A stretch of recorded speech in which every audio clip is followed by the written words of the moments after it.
everybody. Welcome back. I'm Dorothy. I'm a professional astrologer, and you can find me on the web at nhastrologer.com. You can click one of those little icons. It's the top of the video here, and that will take you right to my website. So thank you for joining me.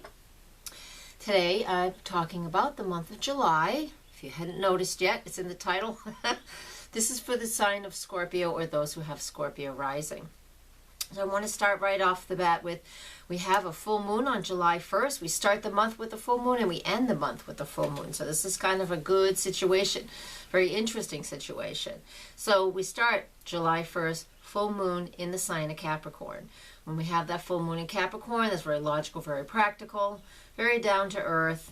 When we have that full moon for you, it's in that third house. And when it's in that third house, that represents how you're communicating and what you're doing in your neighborhood, taking care of things around the house, things that are important for you. So when we have a full moon in that energy, basically it is showing you where you may be failing at communicating, or you need to reevaluate how you've been communicating, or is going to give you what you need so you can realize that you can let go of something so you're able to shift into something that's even better for yourself. And that's the energy of that full moon. But come back to this channel, I'll give you more information. I do create a video for each of the full moons and new moons individually. So I'll give you more information on those then. Let's move on though. So July 6th. We have the sun still in the sign of Cancer, because if the full moon's in Capricorn, that means the sun's in Cancer. All right. It is in an opposition to Pluto in Capricorn. Now, this is, again, in your third house, coming from your third house. It's from the ninth house to the third house. When Pluto has been moving through your third house for quite some time, Pluto moved into Capricorn back in 2008. So it's been a long time. So when Pluto, wherever Pluto is, it is kind of making a major upheaval and a major transformation for you. So it's, again, in that third house, and that third house it represents youth, and it represents our siblings, and it represents how we communicate in our immediate environment especially. So when the sun once a year makes an opposition to this point, we are being made aware of something in one of those categories. You should know what it is. Pluto is certainly not, there's no work behind the scenes. Pluto is definitely going to show you where the biggest upheaval is happening in your life, or where the biggest transition needs to be. The full moon once a year in that sector illuminates that, and it brings it to our attention even more, since Pluto moves so slowly.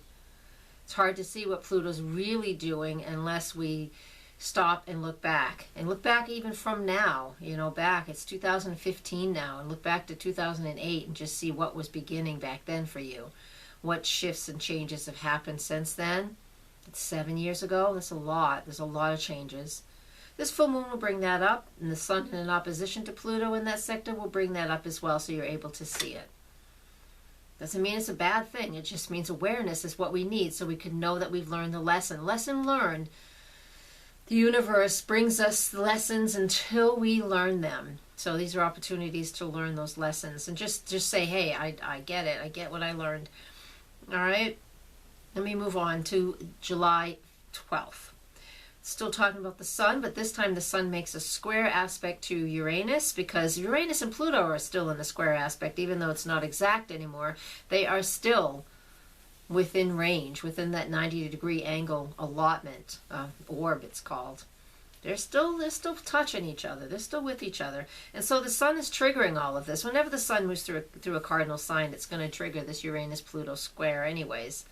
So today, on the 12th, not today, but on the 12th of July, with the sun squaring Uranus, Uranus is in your 6th house. So that means over the last couple of years, Uranus has just been bringing your everyday life, it's upheaval. There's been upheavals in your everyday life.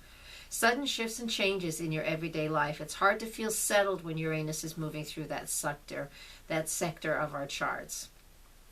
Our everyday routine, there's no such thing as a routine. What we do for work, that has got to be very flexible and very changeable. And that's the only way, excuse me, that will feel stable. So these are just things that are going on. I'm not telling you anything you don't know. You know, it sounds crazy hard, but it's not. These are things that are just typically that are going on in your life already.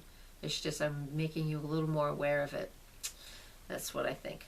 So, Scorpio, you guys know these things are true. Scorpio is very deep. You're very passionate. You're very deep. And I'm not telling you anything you don't already know.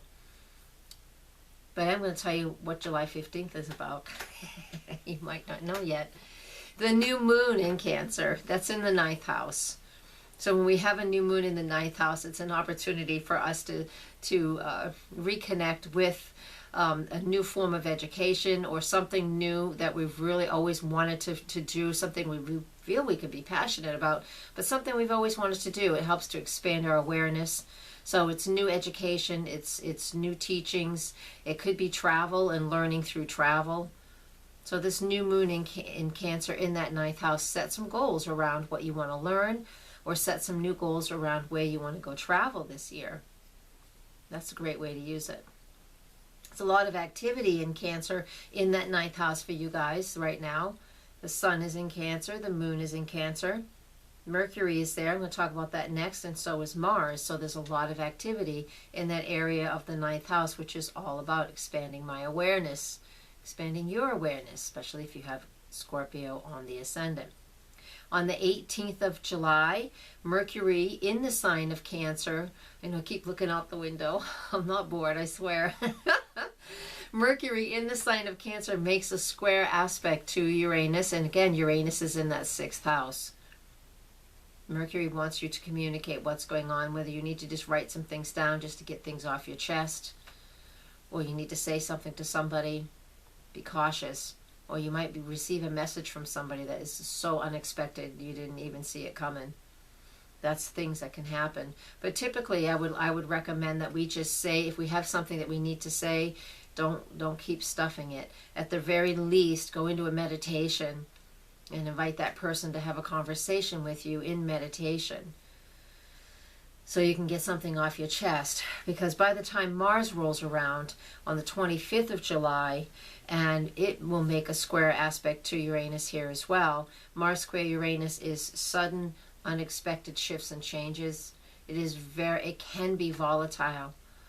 It can be, it doesn't have to be. But it will be if you've been allowing things to just build up and you're not able to express.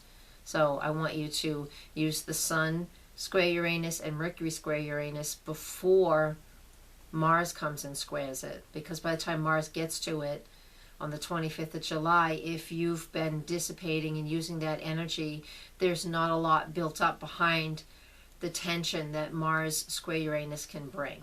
So I'm telling you how to kind of alleviate some of the pressure. I'm going to back up just a little bit though. But on the 22nd of July, the sun moves into the sign of Leo, which is wonderful. That goes into your 10th house. And that means your career can go through a nice boom right now. You can find a whole new level of excitement and passion for your career from July 22nd all the way through the whole month of Leo, which goes all the way until August 22nd. I don't actually have the exact date in my head right now.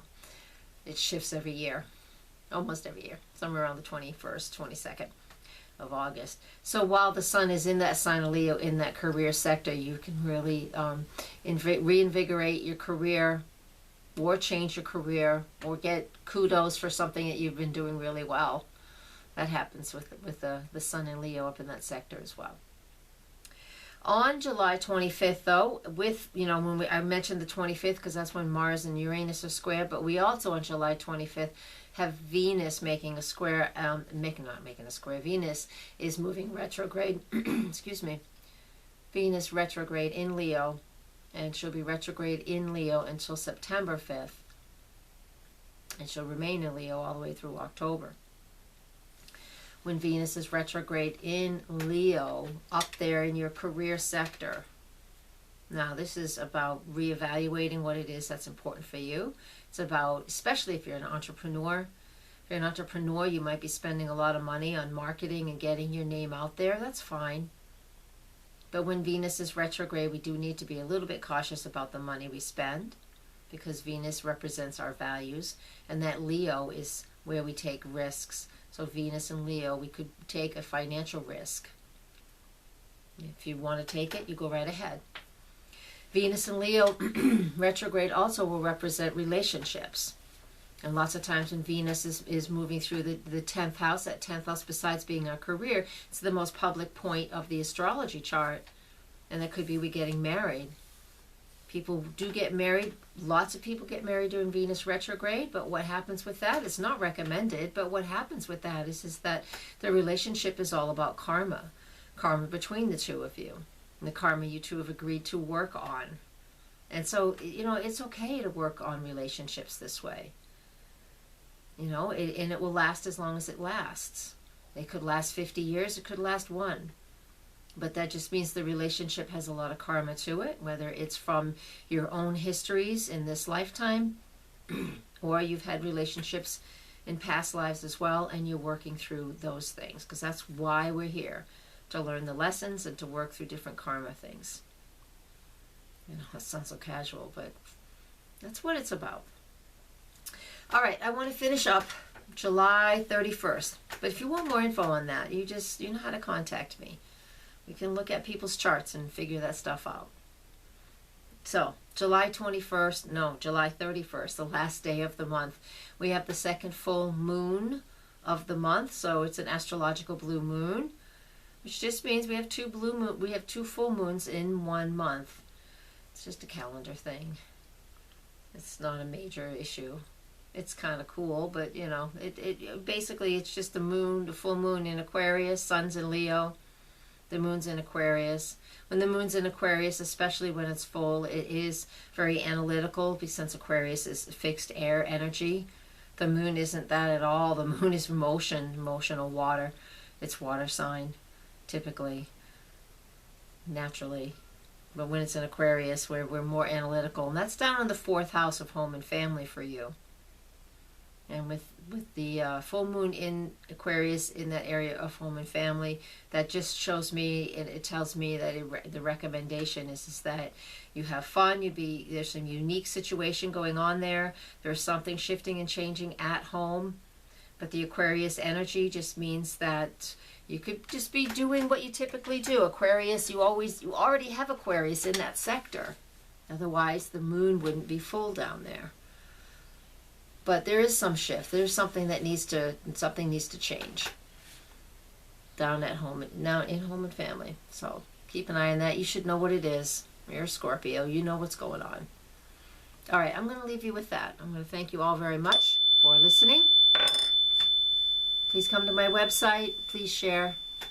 Keeps me here. I love you. Thank you. Blessed be. Namaste.